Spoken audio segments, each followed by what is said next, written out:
अलैकुम वरहमतुल्लाहि वबरकातुहू। हामिदुन व मुसल्लिन अम्मा बाद। औज़ु बिल्लाहि मिनश शैतानिर रजीम। बिस्मिल्लाहिर रहमानिर रहीम। आज के इस 15 अगस्त में मेरी तकरीर का उन्वान है नमाज की अहमियत।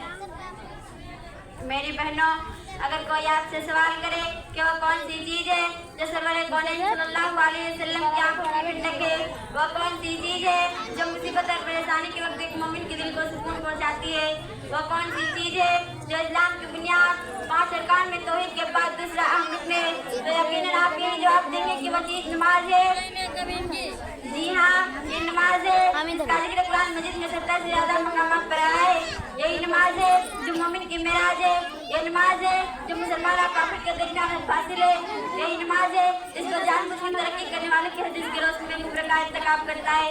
यही नमाज है जिसके बारे में कुरान कहता है वस्तईनु बिस्सब्रि वस्सलात व इन्नहा लकबीरतन इल्ला अल खाशिईन। इस्लामी बहनों, सब्र और नमाज से अल्लाह की मदद हासिल करो। मेरी बहनों, कुरान मजीद में एक जगह अल्लाह ताला ने फरमाया कि जब जहन्नमी जहन्नम में चले जाएंगे तो जन्नती जहन्नमियों से सवाल करेंगे माशअल्लाह का कुम फी सकर, तुम्हें किस चीज ने दोज़ख में डाला? क़ालू लम नकु मिनल मुसल्लीन। वो जवाब देंगे कि हम नमाज़ी ना थे। मेरी बहनों, अल्लाह के वास्ते नमाज की पाबंदी कीजिए।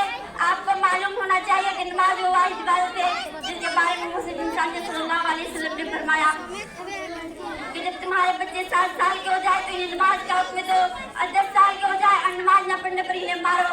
गौर कीजिए मेरी बहनों, 10 साल के बच्चे को नमाज न पढ़ने पर मारने का हुक्म दिया जा रहा है, हालांकि वो अभी नाबालिग है।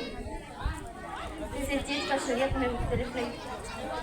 इसलिए आज इसलिए छोड़ दीजिए कि इंशाअल्लाह हम नमाज के मामले में कोई कोताही नहीं करेंगे और इसकी मुकम्मल पाबंदी करेंगे। अल्लाह ताला हमें इस क़यामत को समझने की तौफीक अता